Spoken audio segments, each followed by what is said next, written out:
আসসালামু আলাইকুম। আমি জসিম, আপনাদের প্রিয় জসিম লেন্স ইউটিউব চ্যানেল থেকে সবাইকে জানাচ্ছি আন্তরিক শুভেচ্ছা এবং অভিনন্দন।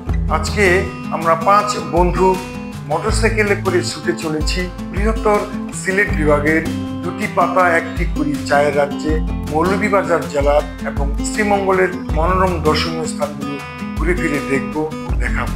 তাই চোখ রাখুন আজকের এই ভিডিওতে।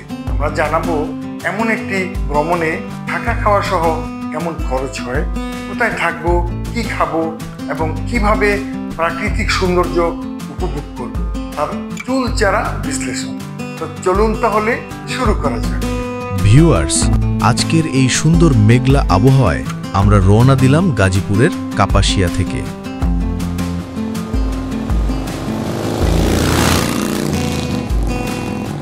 চরসিন্দুর ব্রিজ পেরিয়ে ছুটে চলেছি ভুইরঙের পথে।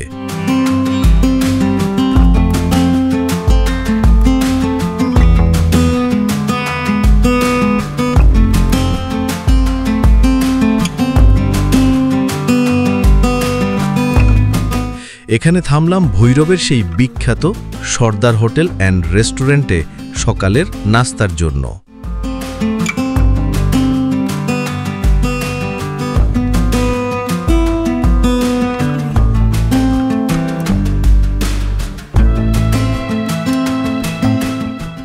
নাস্তা করতে করতে গুগল ম্যাপে চেক করে নিলাম আজকের ভ্রমণ পরিকল্পনা।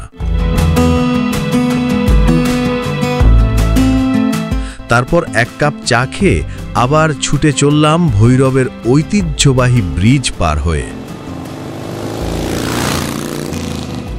পাশে রয়েছে পুরনো সেই রেল সেতু, আর ব্রিজের উপর চলতে চলতে চারপাশের প্রাকৃতিক সৌন্দর্য যেন মনকে মুগ্ধ করে দিল। ভিউয়ার্স, ভৈরবের সেই ঐতিহ্যবাহী ব্রিজ পার হয়ে আমরা এখন মোটরসাইকেল নিয়ে এগিয়ে চলেছি ব্রাহ্মণবাড়িয়ার দিকে। সকালের এই মনোরম আবহাওয়া, রাস্তার চারপাশের দৃশ্য আর বন্ধুদের সাথে এই যাত্রা সবকিছুই দারুণ উপভোগ্য। পিচ ঢালাই এই বড় রাস্তা ধরে ছুটে চলা মোটরসাইকেলের শব্দ যেন আমাদের ভ্রমণের আনন্দকে আরও বাড়িয়ে তুলছে।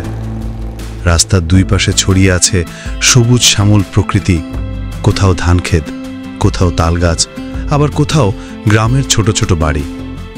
দূরে তাকালে বিশাল নীল আকাশে সাদা মেঘ ভেসে যাচ্ছে।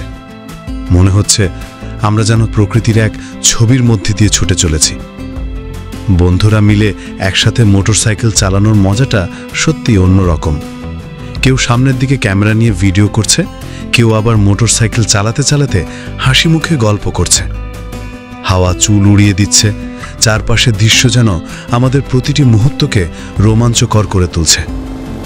ভিউয়ার্স, এই যাত্রার প্রতিটি মুহূর্ত আমরা আপনাদের সাথে শেয়ার করব। তাহলে চোখ রাখুন ভিডিওতে, কারণ সামনে অপেক্ষা করছে আরও অনেক রোমাঞ্চকর ভ্রমণের গল্প। রাস্তার দুই ধারে সবুজ শ্যামল প্রকৃতি, বিশাল নীল আকাশ আর সাদা মেঘের সারি। সত্যি মোটরসাইকেলে করে এমন ভ্রমণের মজা ভাষায় প্রকাশ করা কঠিন। ততক্ষণে আমরা চলে এলাম হবিগঞ্জ জেলা প্রশাসন পর্যটন পার্কে। পার্কটি ছোট হলেও দেখতে অনেক সুন্দর। পর্যটন পার্কের নাম মাধবী। রাতের বেলায় দেখতে ঠিক এই রকম। এখান থেকে আমাদের কর্মজীবী আরেক বন্ধু আসলাম ভাইকে আমরা ভ্রমণ সঙ্গী করে নিলাম। আর এই পার্কের ভিতর সিলেট বিভাগের বিভিন্ন দর্শনীয় স্থানের বর্ণনা সহকারে আকৃতি দেওয়া আছে। এসব স্থানের আকৃতি দেখে আমরা সবাই ভ্রমণের জন্য আকৃষ্ট হলাম। আর এই ফটকের সাথে আমরা ফটো সেশনে কিছুটা সময় কাটিয়ে দিলাম।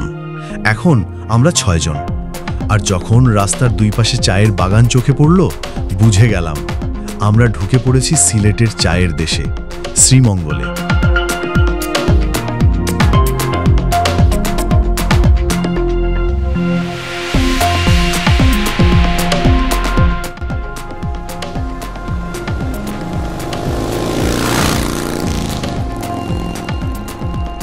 ভিউয়ার্স, শ্রীমঙ্গলের পথে দুই ধারে সবুজ চা বাগানের সৌন্দর্য অসাধারণ।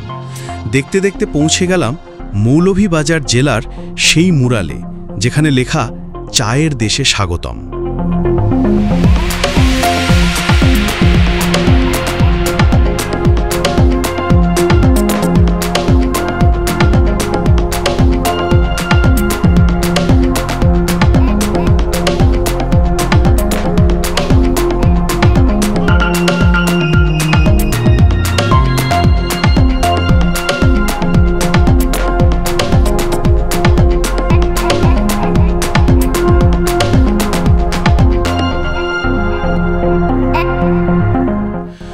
6 বন্ধু মিলে এখানে ছবি তুললাম আর উপভোগ করলাম সাতগাঁও চা বাগানের অপূর্ব সৌন্দর্য।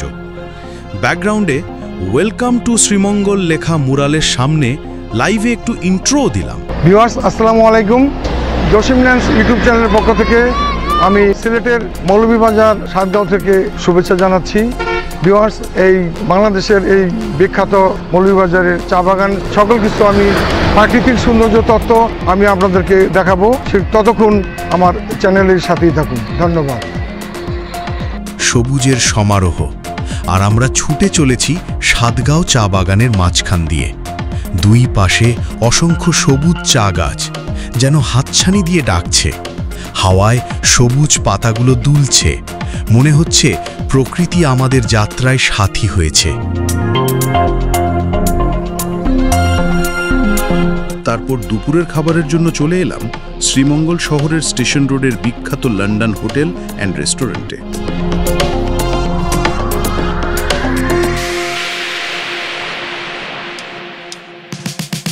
আমরা সকলে মিলে পছন্দ মতো খাবার খেলাম আর একটু লাইভও করলাম।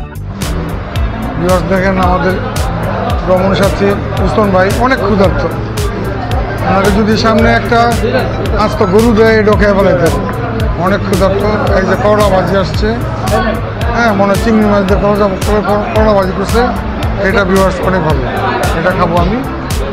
আর ডাউল খাবো কিছু না। আর এই যে আমার মিতা জসিম ভাই, আমার ব্লগের মধ্যে ফার্স্ট আমার ভ্রমণের সাথে সম্পৃক্ত হয়েছে আমার জসিম ভাই, আমার মিতা। তো আশা করি মিতার ভালোই লাগবে এই ভ্রমণটা। আমার সাথে প্রথম ভ্রমণে আমি ব্লগে যোগ করে দিয়েছি। সবাই দোয়া করবেন ওনার জন্য। আর আমরা যেহেতু মোটরসাইকেল জার্নিতে আমরা এত দূরে এসেছি, কাইন্ডলি আপনাদের দোয়া আমাদের পাতে হয়ে থাকবে। অবশ্যই আমাদের জন্য আপনারা দোয়া করবেন যাতে সহি সালামতে আমরা সবাই বাড়ি ফিরতে পারি। এটাই আমার প্রধান কাম্য। যাই কিছু ভিডিও আমি যাই কিছু করি, সকল কিছু আমি এই ভিডিওতে আপনাদেরকে দেখাবো।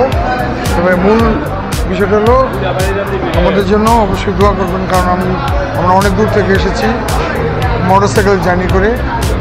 ঠিক ভালোভাবে যেন আমরা সহি সালামতে পৌঁছতে পারি আমাদের ফ্যামিলির কাছে, এটাই আমার চাওয়া। আর কিছু এখন আর চাওয়া নেই। ধন্যবাদ।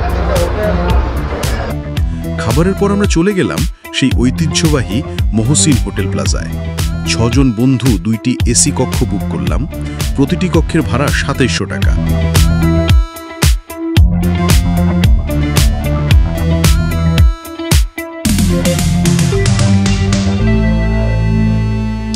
বিকেলের ভ্রমণ।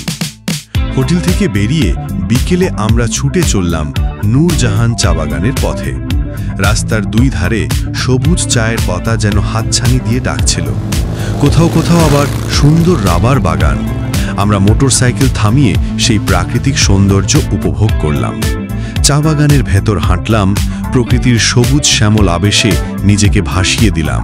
এই হলো নূরজাহান চা বাগান। শহরের কেন্দ্রস্থল থেকে প্রায় 6 কিলোমিটার দূরে অবস্থিত এবং একটি ছোট গাড়ি বা সাইকেল চালিয়ে সেখানে পৌঁছানো যায়। নূরজাহান টি এস্টেট শ্রীমঙ্গলের অন্যতম বিখ্যাত চা বাগান, যা উচ্চমানের চা উৎপাদন এবং মনোরম পরিবেশের জন্য পরিচিত। এই এস্টেটটি প্রায় 120 হেক্টর এলাকা জুড়ে বিস্তৃত এবং 50,000-এরও বেশি চা গাছ রয়েছে। এই এস্টেটের নামকরণ করা হয়েছে কিংবদন্তি মুঘল রানী নূরজাহানের নামে, যিনি চা প্রেমের জন্য পরিচিত ছিলেন। আপনি কালো চা থেকে শুরু করে সবুজ চা পর্যন্ত বিভিন্ন ধরনের চাও নমুনা নিতে পারেন এবং কিছু কিনতে পারেন যা আপনি স্মৃতিচিহ্ন হিসাবে বাড়িতে নিয়ে যেতে পারেন। আজকের এই জার্নি আমাদের কাছে সত্যি মধুর একটি স্মৃতি হয়ে থাকবে। ভিউয়ার্স, আগামীতে আমরা মাধবপুর লেক, চা বাগানের ভিউ পয়েন্ট এবং ভারতের ত্রিপুরার পাহাড়ের প্রাকৃতিক সৌন্দর্য দেখার আমন্ত্রণ নিয়ে আবারও আসব। আজকের মতো এখানেই বিদায়। জসিম ল্যান্ডস ইউটিউব চ্যানেলের সাথেই থাকুন।